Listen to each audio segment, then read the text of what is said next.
Hi, everybody. I'm Kira Davis. Welcome to the Orange Report. Right here, you can find all the news and views you can use from around California and my home county of Orange County. You ready? Let's go. Bring on the sunshine.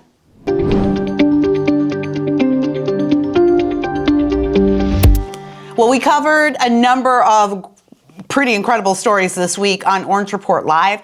You can see us live every day. We stream to X, Facebook, and I think YouTube sometimes. And you can follow us over there. We broadcast every day at 11 a.m. That's Monday, Tuesdays, and Thursdays. We're dark Wednesdays, so we can prepare this show, Friday's show, for you every week. The recap of what we did, plus a little extra for my OC peeps. So this week, we had some incredible stories. This has not been a good week for California, everybody. It's been a rough week to be a Newsom, and if I may say so myself, well-deserved. There has been no good news coming out for the Newsoms this week. We had the Oscars last week. Of course, the Newsoms didn't seem to even be invited. In a state like California, where the Oscars are our Super Bowl, Gavin Newsom, who's running for president, and his wife, who's supposedly a filmmaker, didn't show up to our Super Bowl of the year. Yeah, I think everybody hates the Newsoms. We learned that this week. And one of the things that everyone is so mad at the Newsoms about is this parole system that has suddenly come to light. Those of us who have lived here in California are not surprised to hear it, but the rest of the nation has learned that we have a sick and twisted and broken parole system, and we are about to release even more unrepentant offenders into the population because of Gavin Newsom's soft on crime laws. We covered it here. Thanks so much to Ashley Zavala for her great work as always. Check it out. All right. Ashley Zavala talked about this parolee situation. Another thing, again, misery is the point. I'm going to read you this story that she's talking about. You can put that tweet back up there so people can look at it while I'm reading this. A former parole agent who worked for the California Department of Corrections and Rehabilitation says parolees in the state have not been closely tracked and is warning if things don't change, there could be dangerous consequences. We're already dealing with that. The former agent says he's worked for CDCR for 15 years, including 6 years in the San Francisco parole office.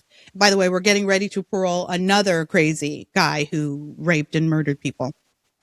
He says his concern started during the pandemic when agents, listen to this, when agents were told they needed to do most of their work by phone instead of in person. As a sex offender agent, I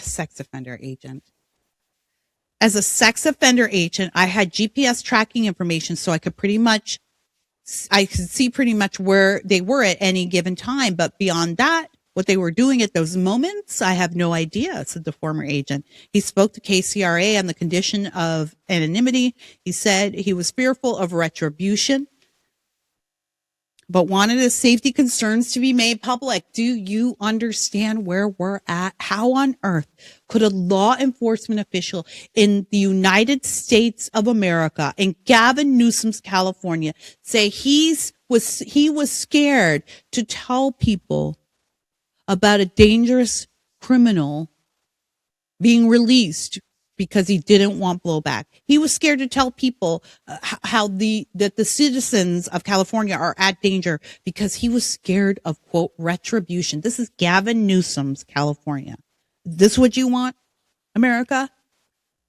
Stunning to me that we've gotten here and normalized it so much that it just happens all the time, everywhere, right under our noses.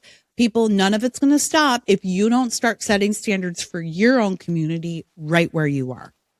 It has to start right at the local level. Every little contract and big contract. You need to know what your representatives are doing because misery is the point.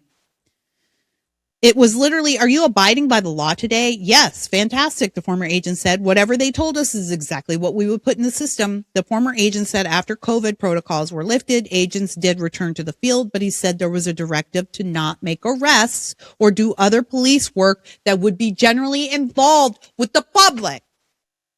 They said, don't arrest the sex offenders that are lurking and waiting for your daughter outside of school or even in her bathroom. Don't arrest them. They said that. Officials said that. Misery is the point, my friends. Misery is the point. Misery is the point. This is not an ideological thing.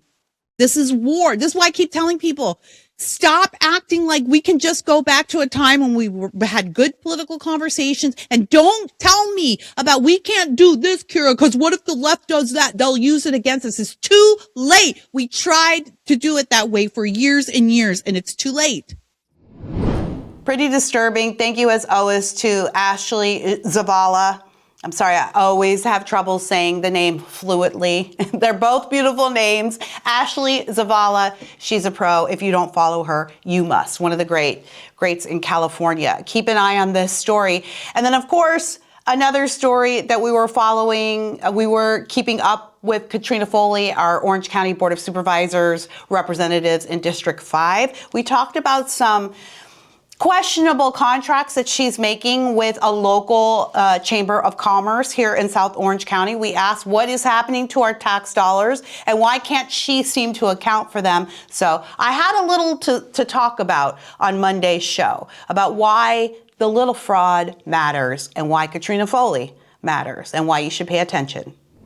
I did a story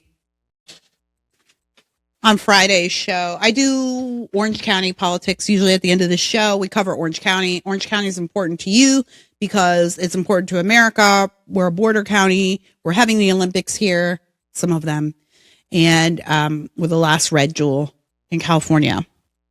And all of the things that Gavin Newsom does to California are aimed at Orange County. And we talked about this mysterious grant that no one can figure out where it went from Katrina Foley, who is in our District 5 Board of Supervisor and a Chamber of Commerce in a local town here. And one of the reasons why I said that was important was that it's just a small grant. It's $25,000. But a concerned citizen wrote to me and said, I tried to find out where the $25,000 went. A business owner, actually.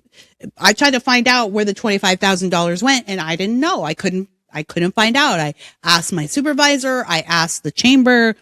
And nobody could tell me where the money went, that it was signed over, but I haven't seen any of it and I don't know how it was used. So on Friday's show, I went and I read through that letter and I said I do have other public filings and forms. I don't know how interested everyone is in seeing those, but I'll write up a report and include them. But this concerned citizen sent me the contract, and here's this contract. It's for $25,000 from a county supervisor, which if you don't know what your county supervisor does, I'm going to give you permission to get off this podcast right now and go Google it. Like, you need to know who that is. If you don't know who that is and you think you're serious about politics, you're not serious. Okay? Go find who your Board of Supervisors is and find out what their political affiliation is and come back. Tell me what you found. All right. So,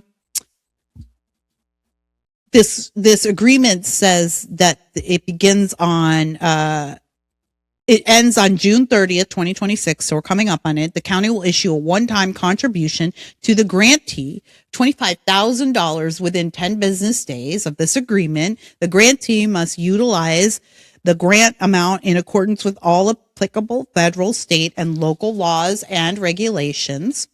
The grant amount must be used solely for the purpose identified in paragraph 2 of this agreement, which would be, must be costs associated with the refurbishment of the grantee's support of small businesses and workforce development.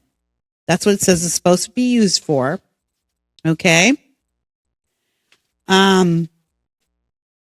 This citizen sent an email inquiring about it. And I'll read that.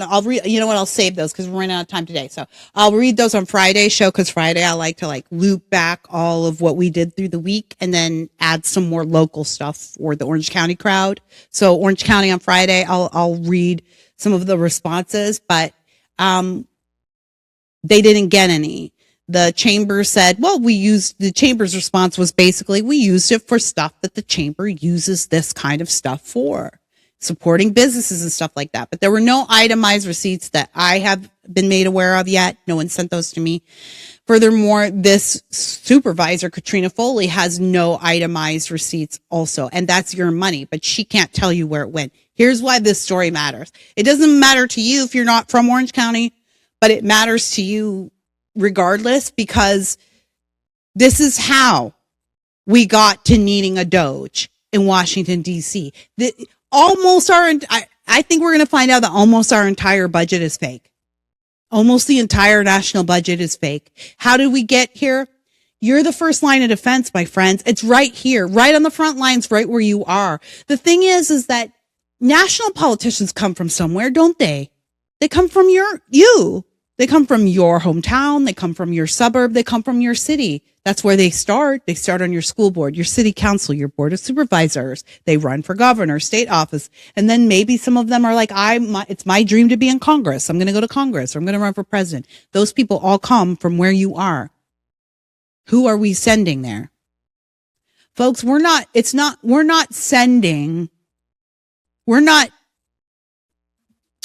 DC isn't sending us bad politicians. That's what I mean to say.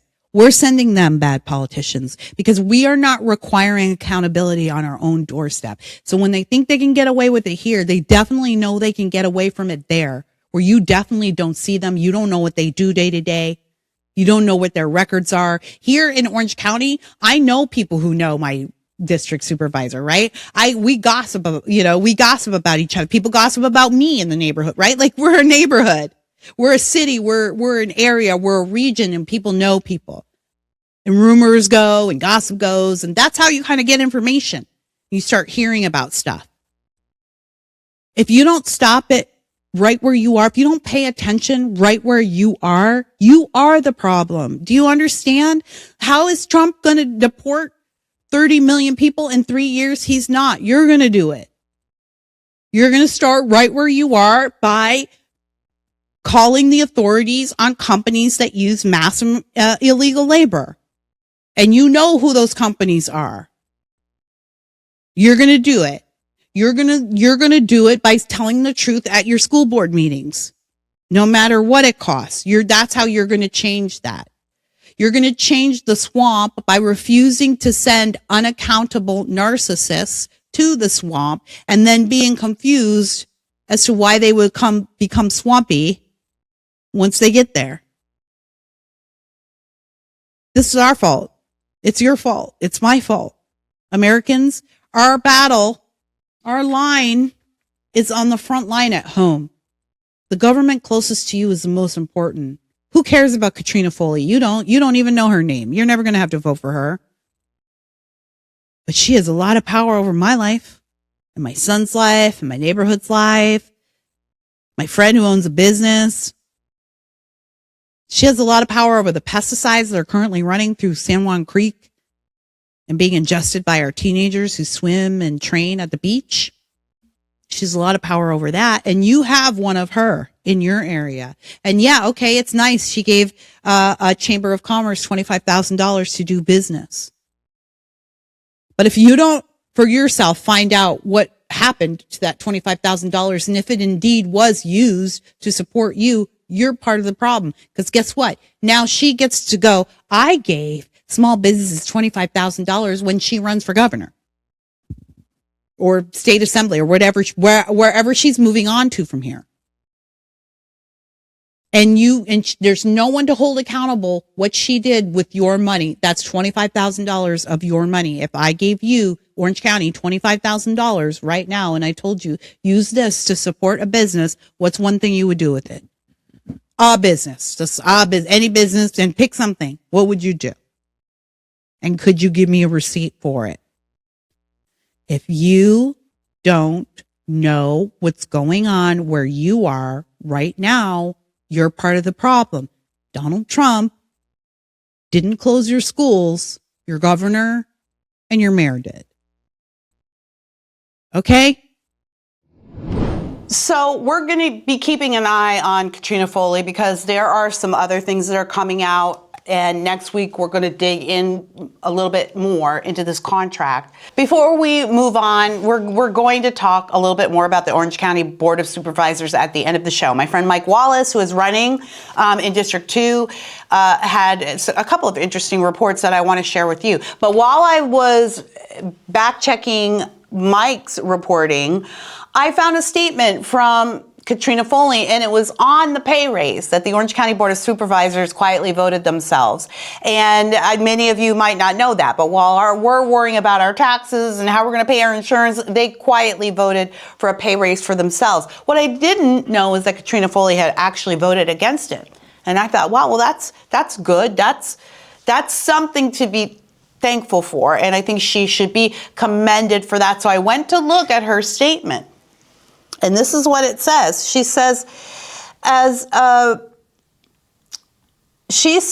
statewide budget constraints and funding uncertainties at federal levels, I voted against pay raises for myself and my colleagues. We have a responsibility to be fiscally responsible, prioritizing the needs of those we serve and the employees who deliver necessary programs. County funds should be used to compensate our staff, cover costs incurred due to recent setbacks by disgraced former supervisor Andrew Doe, or potential cuts to essential services. In these turbulent times, our focus should be on supporting our workforce and communities across Orange County, not on giving ourselves unnecessary raises. And I thought, that's really interesting. But if you didn't want to give yourself a raise and walk in the footsteps of the now disgraced Andrew Doe, but you did still have a notion to take advantage of the community around you, how might you accomplish that? See, everybody, just because you can't look on the ledger and see the ABCs of a transaction doesn't mean that it's not there. Largely in politics, it's always somewhere else, and almost always it's in the grants and the giveaways. And that's why we think this Chamber of Commerce grant to Ladera Ranch with no reporting and no receipts and no details, that's why we think it matters. And so next week I'm going to be talking about what I believe Katrina Foley might be getting in return for doing something like that, for not requiring any reporting. And here she is in this statement talking about how it's really important.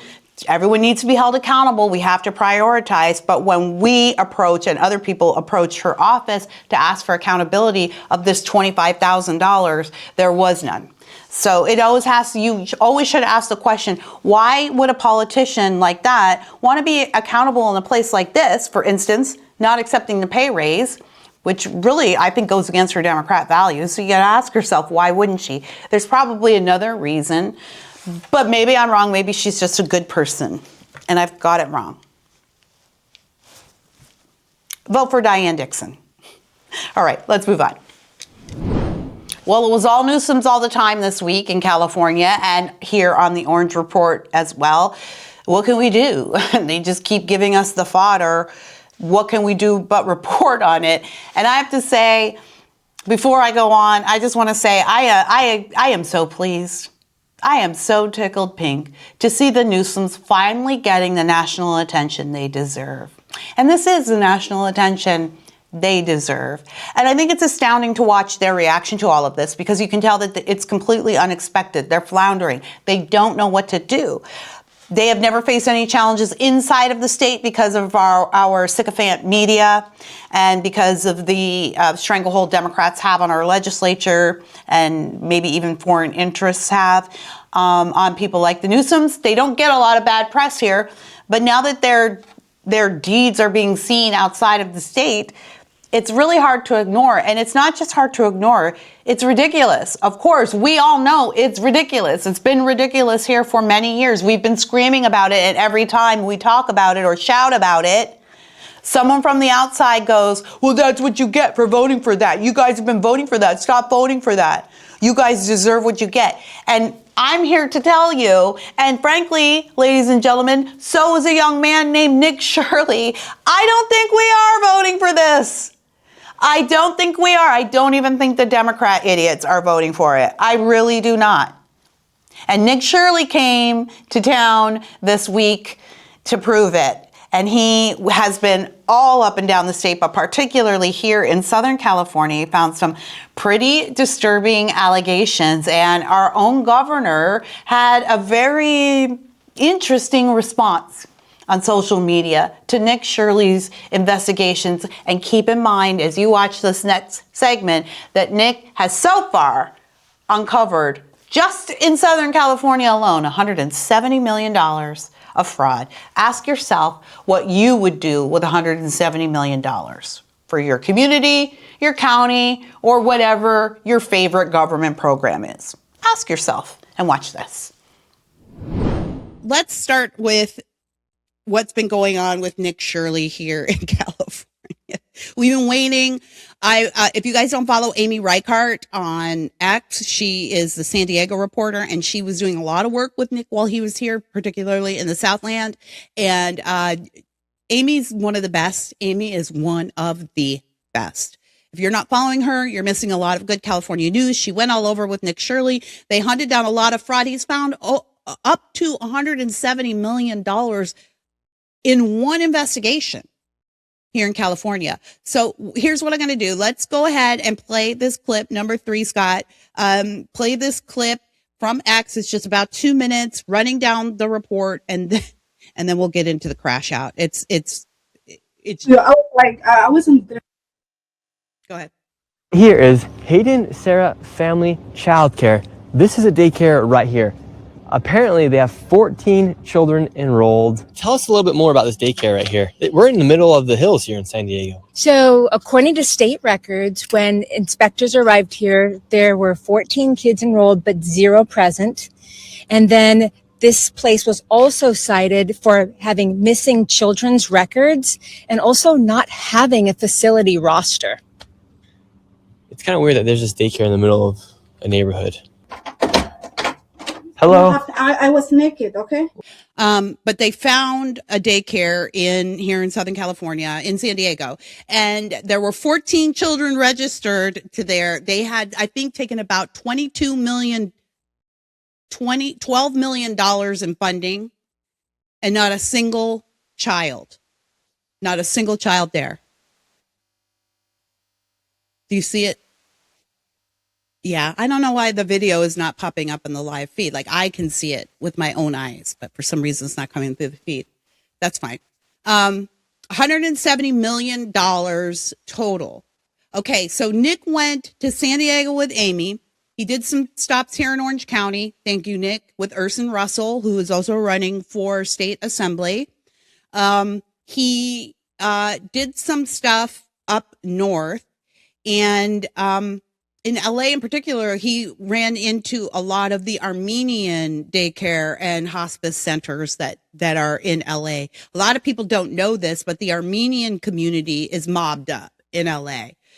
We love the Armenians, like we love the Armenian neighbors. It's not like having, like if you have Muslim neighbors, typically the Muslims it's their goal, they're evangelists, right? So it's their goal to spread out.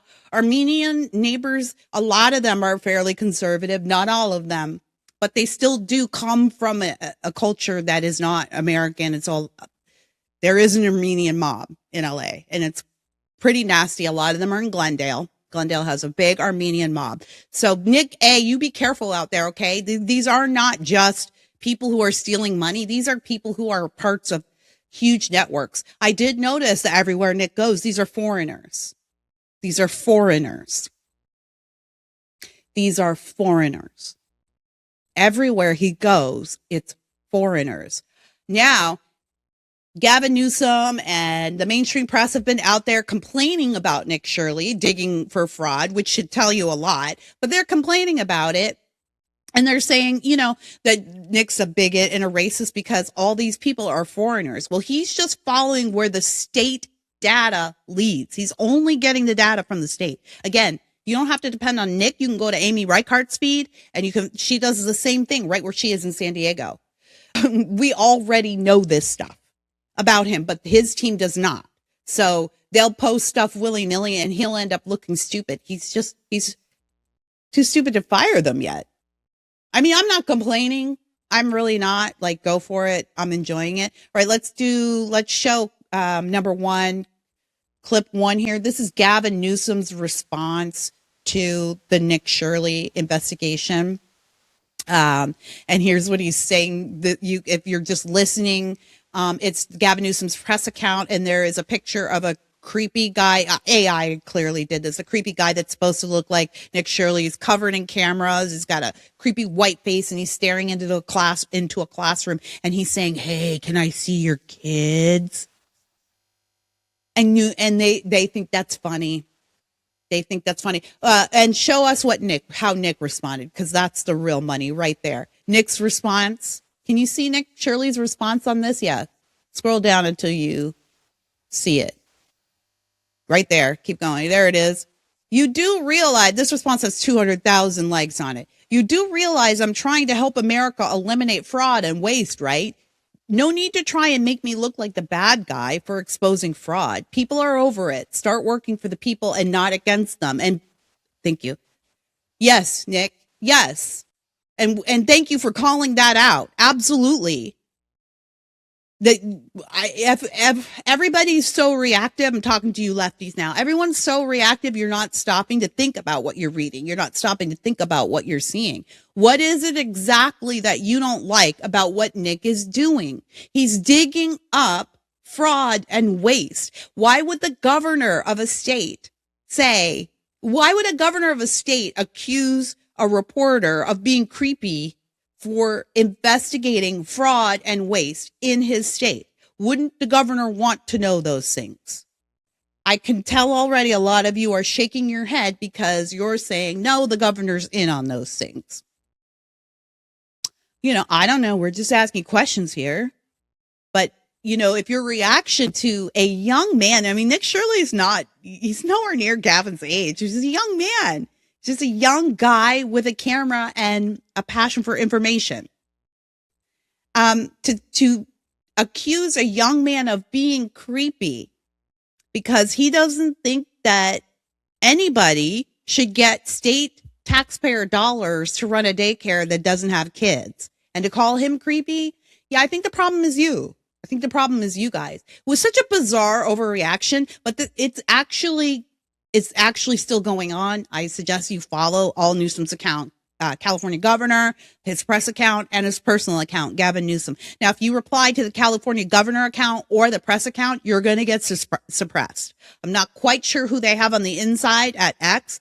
I've tapped Elon a couple of times about it. Maybe you guys want to tag him too. But to me, I spend enough time on this platform, and I spend enough time with the Newsom brand to understand the metrics. You get a feel for it after a while. It's sort of innate. They've got something going on. So I suggest just looking at it. If you reply, it's going to get squashed. Your best shot is to reply to Gavin personally. But that being said, they are crashing out. Gavin Newsom is utterly humiliated. And you can tell by this reaction, because it is the most absurd, childish, odd thing to say about a report. Again, Nick nailed it. Why? There's no need to come after me. There's no need to accuse me for exposing fraud. I'm literally exposing fraud and waste using your data. Again, ask yourself, why are they fighting this so hard? Why are they taking to personal attacks of young people who are actually going to get facts? See, the Governor Newsom was just going to let that all stay secret. He was just going to let that go by. Hopefully nobody noticed. He puts out a tweet every now and then saying, look, I have directed people to stop hospice fraud, even though he says he signed hospice fraud legislation in 2021. Never heard of it. He says he signed it in 2021 and it's 2026. And Nick Shirley is digging this up right now. So either Gavin Newsom is lying or he is a deeply ineffective governor. Either way, he is certainly not fit to be your president. As always, thank you to Nick Shirley for all your hard work. And I encouraged people on X the other day, and I want to encourage you, pray for Nick. We only see the results of his investigations, but a lot of people don't understand what it takes to do that stuff. And not only the amount of rejection that you have to tolerate, because remember, this kid is going and knocking on doors, and he's just a kid. He's knocking on doors and he's approaching people who are twice his age, have more money and experience than him. And there's a lot of people who say no. Those people don't get recorded, right? There are a lot of places he goes to where there's nobody there or there's nothing to see. There are a lot of places he goes to where people are following him and threatening him. And we know that right now Democrats are desperate and dangerous. And Charlie Kirk is dead. So pray for Nick Shirley, pray for his safety, pray for his soul, and pray for his spirit, because there's a lot that he's digging into, and that leaves him vulnerable to a lot of different attacks in different ways, physical, spiritual, maybe someone comes along to lead him astray. So let's just cover Nick in prayer and thank him for his good work. Someone who is definitely not thanking Nick or any of us for his good work is, once again, Mrs. Newsom. So it's going so poorly for the Newsoms. I want you to ask yourself how many times you have seen Jennifer Siebel Newsom out there defending her husband in the last decade, since he got caught with his best friend's wife.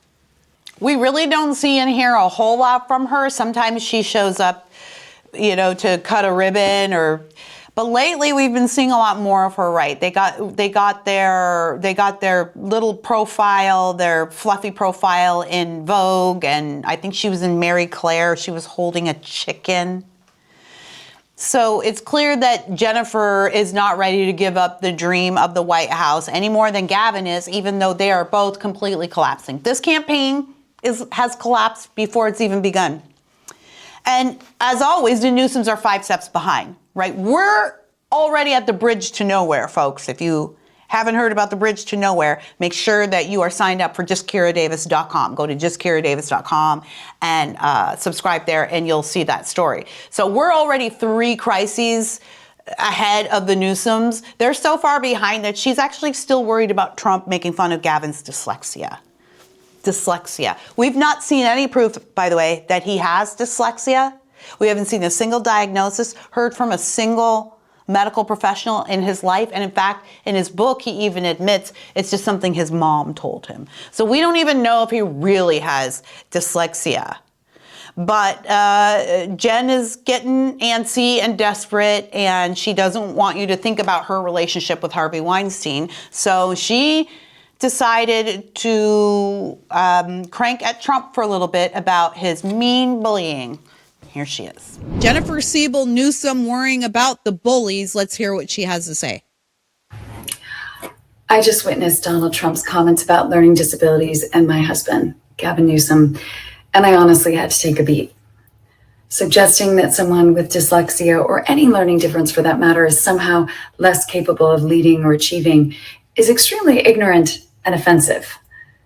Dyslexia is not a measure of intelligence. In fact, quite the contrary, and learning differences do not determine someone's potential. On the contrary, some of the most successful leaders in business and the world have dyslexia. Day in and day out, Trump says things I don't that think make Gavin is one of them. Fit for office. You can keep playing. He degrades our vulnerable communities, our institutions, even the Constitution itself. And somehow we're told to ignore it, turn a blind eye, pretend everything is normal. Guess what? It's not. And we're fed up. As someone who grew up in a Republican household, shame on the Republican Party for normalizing this vile specimen of a human being stationed at the top of their party. There are millions of kids in this country with learning differences who are already working twice as hard to keep up. Kids who are trying to believe in themselves. We like those kids. I know this personally. A few of my children learn differently. I see the emotions, the toll, the coping mechanisms, the extra hours, the grit it takes them every single day. And I know they're going to be fabulous. Learning differences don't make you less intelligent. They don't make you less capable. And they certainly don't make you less worthy of leadership. Why is she calling it learning differences now? And honestly, if we're going to talk about what's disqualifying in a leader. He's campaigning on the fact that he has a disability. A convicted felon, a man found liable for sexual abuse, a man notorious for degrading female journalists, a man with a track record for bankrupting businesses, a man whose name has shown thousands of times in the... That's very interesting. She said, I wonder if she ran that through a lawyer. Maybe someone should tag the Trump team on this. She said a man found liable for sexual abuse. I don't even think that was a charge. I know they're walking this back, right? Because Stephanopoulos, ABC, everybody got their asses sued. The ladies on The View got their asses sued for lying about that Jean Carroll lawsuit, right? They all like, he got convicted of rape. Well, not even close. It wasn't even sexual abuse. I think the charge was just libel, right? I think what Jean Carroll's charge was, he's lying about me lying. I don't know, but the Trumps are very litigious on this, as they should be. So after the show, I'm going to actually tag them on this, and I think you should too. And let's make sure that the Newsoms are within there. Okay, you can let Jennifer go. We don't care what else she has to say.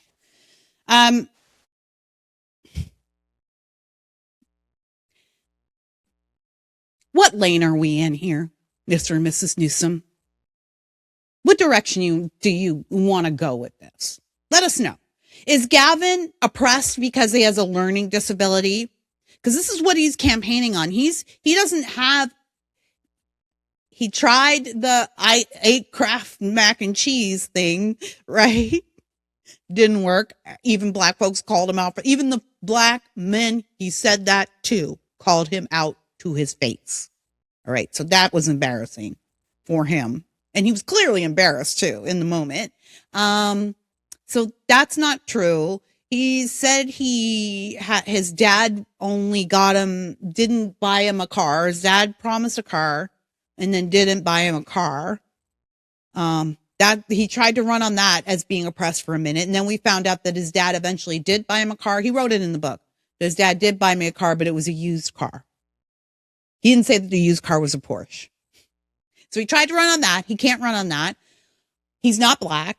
He's not a woman. He's not trans. He's not gay. What does a rich white man from the richest state in the union run on? Oh, well, he's suddenly got a learning disability. That's supposed to explain why he's a moron.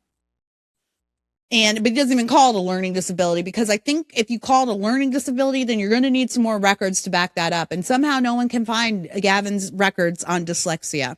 He says he was diagnosed. He wrote it in his book that he was diagnosed, but no one has seen the receipts for his so-called dyslexia or the treatment of it. So it's very interesting that he's chosen to run on that. Why? Because in the Democrat Victim Olympics, you cannot run for office if you don't have some kind of victim story, and it's the best he could do. And here comes Jen Newsom out here to say, oh, you guys are bullying my husband, as if anyone thinks of you guys as the bullied. Not a single person does. You guys are so rich. You have multiple homes. You have multiple vehicles. You take luxurious vacations. Your husband isn't even in the state he runs. He's been vacationing across the country, selling books while he's doing it. We see while the fires were raging, you guys were podcasting. When COVID hit, you left the state and moved to where your kids could be in school. When COVID hit, and you didn't vaccinate your kids when you were telling everybody else to do that. Everybody sees it, Jennifer. Everybody sees what freaking hypocrites you are. Even your own people see it. This is not a me thing.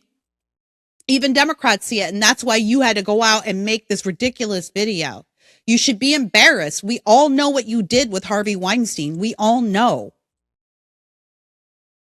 And go to AB's feed. We all know what you did with him too. He don't keep it a secret. We all know. How dare you? How dare you? How dare you talk to us as if you have any kind of moral authority, let alone reason to talk to us, to lecture us about bullies and kindness and creeps and criminals. You guys are absolutely creeps and criminals. You guys are the bullies.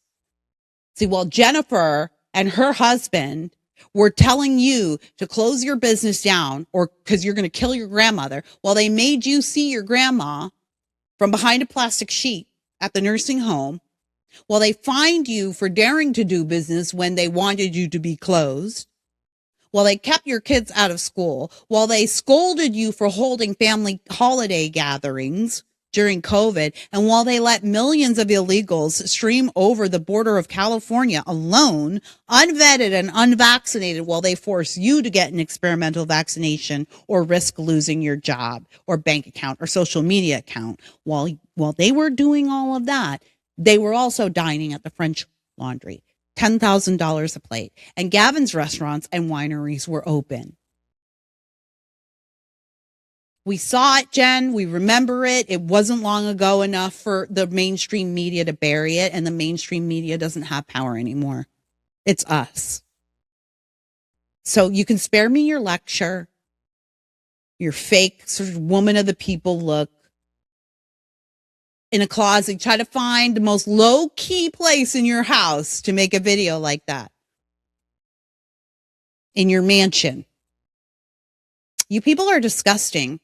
And I no longer think that people like that are just people who got sucked up by the swamp, because I do have compassion for that. I get it. There's a certain type of person. They're not a bad person, but the swamp is very swampy. But Jen Newsom knew what she was getting into. She knew what she was marrying. She did that on purpose. She wants to be the first lady, and she is going to ride this train all the way to the bottom. Jen Newsom, you're a bully. You're a bully and a woman hater. You're a traitor to your sex. And every time you get out there and defend your husband against anything, we know, we feel bad for you, right? You're the woman that I would point to and say to my daughter, don't be like her. Don't marry that guy. Don't sleep with that producer. Don't lie about your talent or what you do just to get ahead. There's nothing about Jen Siebel Newsom that I would look at and think that any Californian woman should want to be. So yeah, as you can tell, I wasn't really impressed with her. I am still not impressed with her. The more I see her, actually, the less impressed I get. I think this woman is a scourge. I think what really turns my stomach about her is that she's a mother, and what she did to my kids, what she advocated to be done to my kids while she took her kids away, right? While she took her kids out of the state, while she took her kids to private school, while her kids were enrolled in private school events, athletic events that were open, her kids didn't stop playing sports and doing their activities. My kids did. My kids did. Her kids didn't have to give up their graduation trips or their graduation, right? My kids did. And then when I complained about it, she called women like me bigots somehow and racist somehow. And then when I complained about the safety of our girls, she called women like me TERFs and bigots. And now she is out there insulting all of us for just wanting some accountability from the man who is ostensibly still our governor and is now running for president of the United States. And he's going to ask all those other people to trust him too. I just think there's something so vile about a woman who is a mother and will willingly and happily and cheerfully guide $90 million to Planned Parenthood to kill more Californian babies. I think it's vile. And I don't think I owe any of these people politeness. If you go to my X feed, you're going to see me being anything but polite to the Newsoms these days. And I am a Christian woman. But I don't think I owe any of these people my respect. I think they have crossed the line from just being corrupt into evil. And so I'm not going to sit by and allow them to take the highest office in the land, even as they continue to crap on us here in California every day. I remember what you did to my kids, Jennifer, and I remember how you smiled and laughed and played in your massive gardens and your mansion in San Francisco and other states. I remember. I won't forget. I'll never forget. Let's move on. The Orange Report has actually been on the forefront of breaking news since we started. You guys remember the San Clemente beach camera story, and I brought to you one of our earlier stories. I brought to you the story of Trevor's Project and how Trevor's Project is an LGBTQ plus all the other letters organization that now has a foothold in our schools, in our curriculums, and now in the state of California, our students will be required to have a phone number or a QR code for Trevor Space on the back of their ID cards. That will be, it's in beta testing now. That'll be out full scale in July. And we told you about some of the disturbing things you can find on Trevor's project, excuse me, but one of the most disturbing of all was Trevor's Space, which takes you to a social media platform where your child can join groups with thousands and thousands of other adults that celebrate things like Satanism, older and younger love, hooking up culture, all kinds of stuff. Go back and watch that report. But it turns out we brought that story to you a couple months ago, but turns out Colorado is actually trying to do the same thing to their students. And they are getting ready to pass the same type of bill to give Trevor's project more access to the students. One young, brave detransitioner went to the hearing and spoke about his horrifying experience of being a lost and scared and lonely young man struggling with his own homosexuality, wondering where he can go to find help and to find care, was sent to Trevor's project. And how did they treat him? What did they do when he said, I'm in transition, but I'm not sure if this is working for me? Watch this. And here in California, remember, some of you have been with me for a long time, and you knew that in 2013, I was fighting the transgender curriculum that was coming into the schools. No one believed us. It was so crazy. Couldn't believe it. Now it's here and it's just normalized. And now Libs of TikTok is out there, right? And everything, I want you to know that everything you see on Libs of TikTok, we already were out there warning you about it in 2013. And that is why I want to encourage you. Even if you feel like no one is paying attention to your cause or what you're doing, say it anyway. Do it anyway.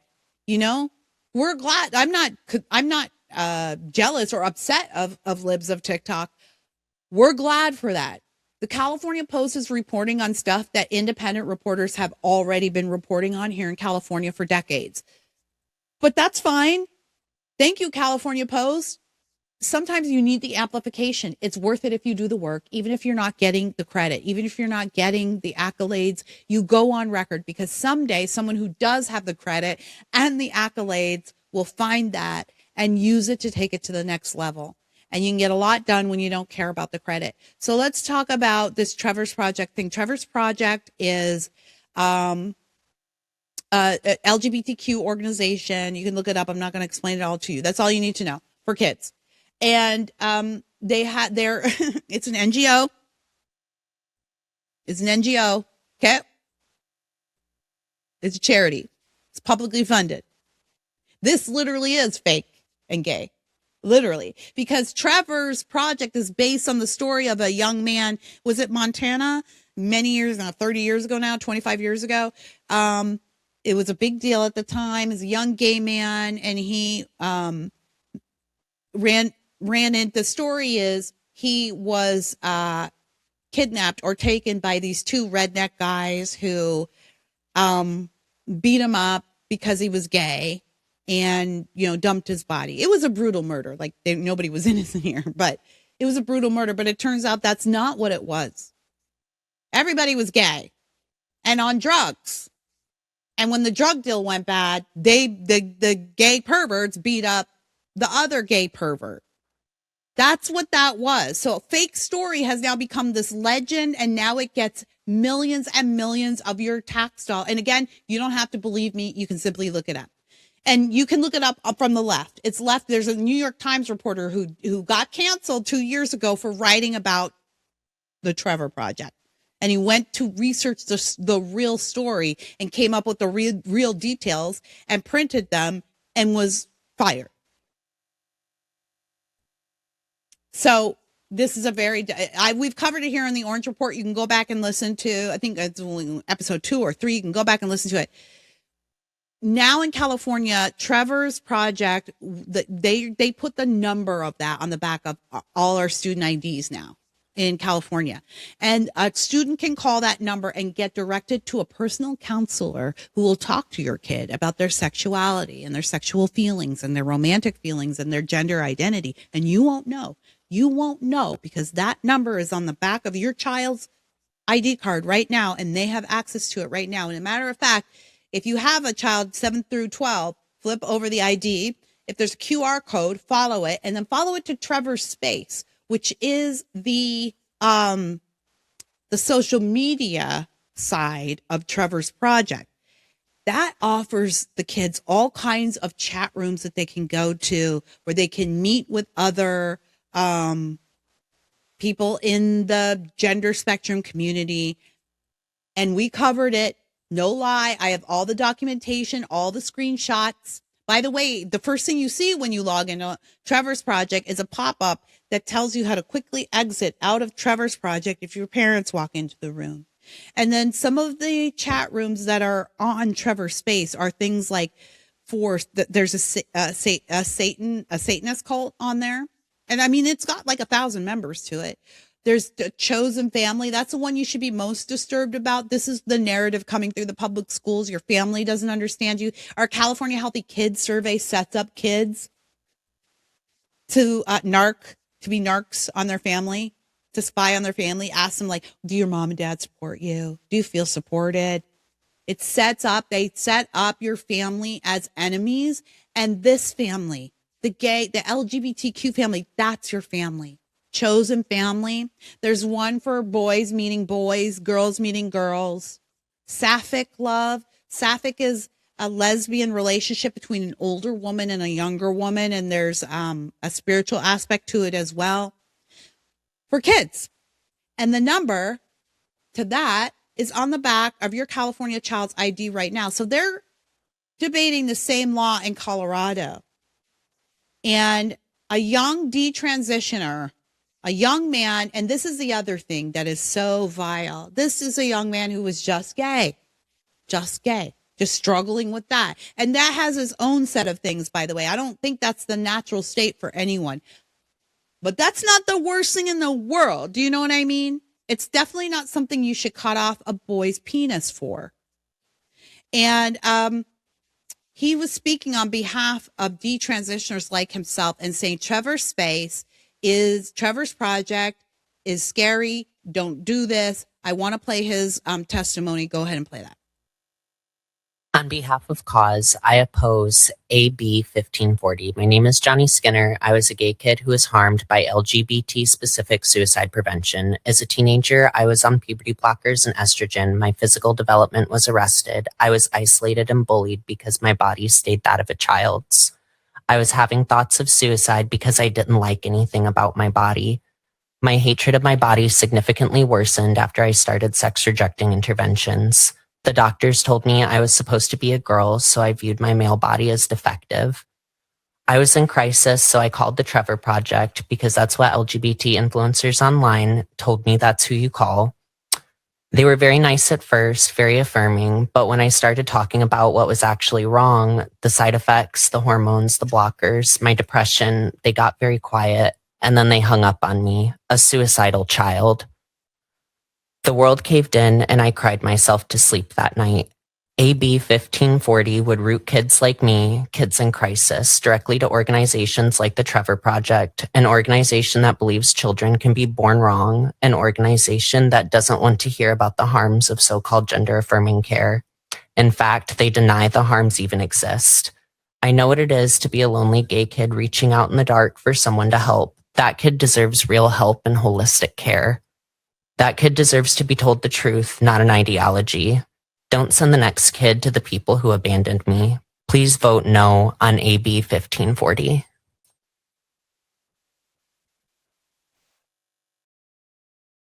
Yeah. Why have we ever, at all, under any circumstances, let grown adults look grown mothers like me in the eye and say, we want to keep your child a child. We think it's better if your child doesn't grow up. Under what circumstances would we ever accept that? There are no other circumstances. Why do we do it for this? Because it's fake concern and it's gay. There's something under the under. This is not just about civil rights. It's not just about accepting people for who they are. We did that just fine. So again, as usual, I want to pat myself on the back. I want to pat us on the back here in Orange County. We were way ahead of this story. It's only just beginning. So if you're watching this show from outside of California, I want to encourage you to go and check in your district to see if you have a similar relationship with Trevor's project in your school district. I want to remind all of you out there that Orange County is a red county. And actually, my school board here in Orange County, South Orange County, is a red school board. It's a conservative school board, and we still have this. So you need to keep your eyes open. You need to hold people accountable. You are the accountability. And continuing on with the worst week ever for the Newsoms. Maybe that's what we'll title the show. Let's call it that. Worst week ever for the Newsoms. Let's continue on with the worst week ever for the Newsoms. James O'Keefe. You know what? Toothpaste is out of the tube, everybody. We're not putting it back in. Finally, after decades and decades of the small independent reporters like myself and great reporters out there like Jennifer Van Laar at Red State, Susan Shelley, Susan Crabtree, Chris Rufro, he's now at City Journal. After years of those people reporting on this and toiling away in obscurity, now we have groups and outlets, people like Nick Shirley. CBS News showed up to LA. They showed up to Skid Row the other day. CBS News, they haven't been interested in what's going on there in 30 years. And Nick Shirley, very rightfully so, scolded them for finally being interested with their $1 million budget. This young man just does it on donations and what he earns off of YouTube. You know, they finally send their, if you ever had any question that the news media is fake, think no more. Anyway, getting on the bandwagon is James O'Keefe, and he is the OG of undercover reporting. And if you don't remember why, then go back and find out how we got James O'Keefe. If you don't know this story, you really should know this story. Because we got James O'Keefe because he dressed like a pimp, or what he thought a pimp looked like. And it was ridiculous. It was a Halloween costume. You would think there's no way he can walk into a Planned Parenthood and pretend that he is a pimp with his 13-year-old rape victim that he wants to get an abortion for, so there's no proof. And guess what? They bought it. The left is not sending their best and never has been. And so James O'Keefe pulled off another one this year in LA. And I actually think this is maybe one of his biggest investigations. I think probably will be his biggest investigation. Check out what he found in Los Angeles. Let's go to cut 3. James O'Keefe has been in Los Angeles. Now, he's been promising forever that he has uncovered the scandal of scandals in Los Angeles. And I got to say, I've known O'Keefe for years. He's every investigation he promises is the one that's going to blow the lid off something. So I never know what to believe. Now, a couple of his have. And to be fair, James, I see you out there, and I know that there's a lot of people who are sort of this next gen, second gen coming up along doing the work that you were doing. And it might feel like, hey, I started this thing. We get it. But think of yourself as an inspiration. And he's still doing great work out there because, he was, and you know what? You don't need to even play this. You can just show the video and I'll read I'll just read his, just scroll down, Scott, and let the video play while I read. So this is what he says on X. California elections fraud, cash for ballots, part 1. Homeless bribed with cash and drugs in exchange for registering to vote and signaling election petitions caught on tape undercover on Skid Row. Let's see. Weingard Center, which is in Skid Row, near Skid Row.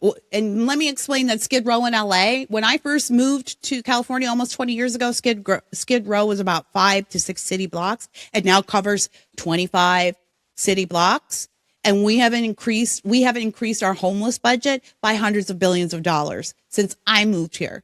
So you do the math on that one if you can still do math. If you got educated in California, iffy. All right, here he says, Weingard Center, which received hundreds of millions of dollars in public funding, is on tape directing people to where the fraudulent petitioners are located. And directing homeless individuals to petitioners and coaching plausible deniability. See, they say ignorance is no excuse for the law, but a lot of times I have to say, I don't know. I have no idea. We encountered 28 instances of petitioners offering cash, cigarettes, and marijuana for signatures on petitions. Weingard employees advised, see, they say ignorance is no excuse for the law, but a lot of times I have to say, I didn't know, or I had no idea. So that's what they were telling James, some of the Weingard Center employees. They were saying, I tell them, no, I don't know what's going on out there. But of course they do know what's going on out there because they direct these people right to where they go. It's all happening outside taxpayer funded housing organizations. Weingard CEO earned $432,000 before resigning from the Los Angeles County Affordable Housing Solutions Agency. Give me something to throw. Everything's fake and gay. $500,000 that man makes to solve the affordability crisis in LA. $500,000.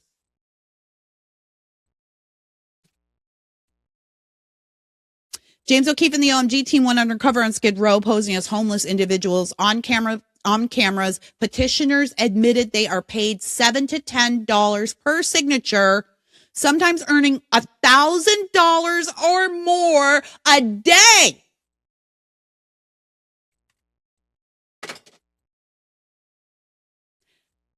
My son is a college graduate. He just graduated last year. And now he is scraping and scrimping to make a living in the state of California. And he's doing it because he's a good worker and a hard worker. We taught him the value of a good work ethic. But you imagine being Gen Z and having just scraped through 4 years of college and having to come home to a place like California where it doesn't look like there's a future for you and try to make your way knowing that the system is stacked against you.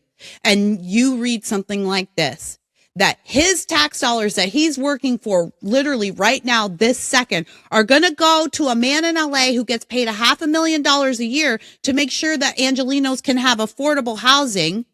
But instead, that money's also going to get funneled through that organization that he leads. And it's going to go to pay homeless people in drugs, cigarettes, and cash to fake their votes, to vote for the policies that keep my son poor and unemployed and unable to afford a home of his own. Everything is fake and gay. Okay, again, what else do we have to say? What else can we say? There's no more question. Don't you ever believe a Democrat.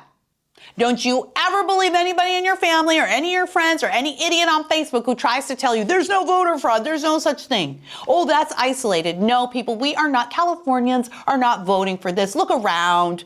Look around you, wherever you are. Do you really think even the most liberal of your friends and family is voting for that? They're not. They're not voting. They might think they're voting for something that you wouldn't vote for, right? You might not vote for more needle exchange programs for the homeless, thinking that it helps. But they are thinking that it helps. And that's what they're voting for, the help. California voters, I don't care what you say, left or right, I don't care what you say about us. We are the most generous voters in the state. We do not get enough credit for it. And people like Governor Newsom and his wife take advantage of us, and then they spit on us when we want accountability. So yeah, it's been a very bad, very terrible, no good week for the Newsoms, and they deserve it. It's been my pleasure to give it to them. And let's not let up, because these people want to go to the White House. Can't let that happen. Okay, before we take off for the weekend, I did want to throw it over to my friend Mike Wallace, who is running for the Orange County Board of Supervisors in District 2. And he had he found a funny little video of the District 2 supervisor, Salmiento, is that how you say his name? Salmiento? expressing regret for voting for a raise for himself. Folks, I suspect that's why Katrina Foley was opposed to the pay raise.